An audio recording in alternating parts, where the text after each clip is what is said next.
વંથલીના દિલાવર નગર પાસે હાઈવે ઉપર બાઇક ચાલકને કૂતરો વચ્ચે આવતા અકસ્માત સર્જાયો હતો।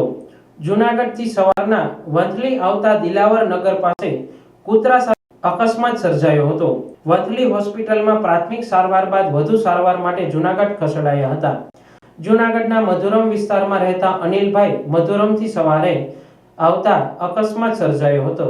વંથલીમાં છાપાની એજન્સી ધરાવતા અનિલભાઈ રાવિયાનું અકસ્માતમાં ડાબા હાથના કાંડામાં ફ્રેક્ચર આવતા વંથલી બાદ જૂનાગઢ વધુ સારવાર લીધી હતી। હાઈવે ઉપર અવારનવાર અકસ્માત થતા તંત્રની નજરમાં શું કંઈ આવતું નથી કે તંત્ર આંખ અને કાનને પટ્ટી બાંધીને બેઠું છે।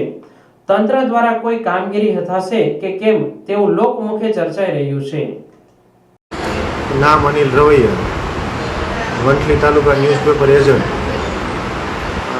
મધુરમથી વંથલી આવતા રસ્તામાં એસપી પેટ્રોલ પંપ પાસે કૂતરું અચાનક આડું પડતા ગાડી મારી સ્લીપ ખાઈ ગઈ હતી। બીજું કાંઈ પ્રોબ્લેમ નથી થયો, પણ ટૂંકમાં સોલાણો ને એવું બધું થયું છે।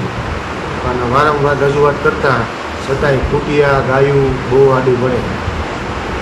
બસ હમણાં 7 વાગ્યાની આજુબાજુ થયું અને અચાનક જ ગાડી પડી ગઈ કૂતરી।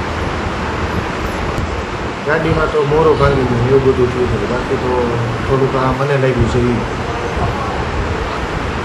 હવે આ કૂતરા અને ગાયોની એની વ્યવસ્થામાં ટૂંકમાં થોડુંક ધ્યાન રાખે તંત્ર તો સારું, કેમ કે બહુ વારંવાર રજૂઆત કરવા છતાં પણ ગાયું ખૂટિયાને બહુ આડા પડે છે।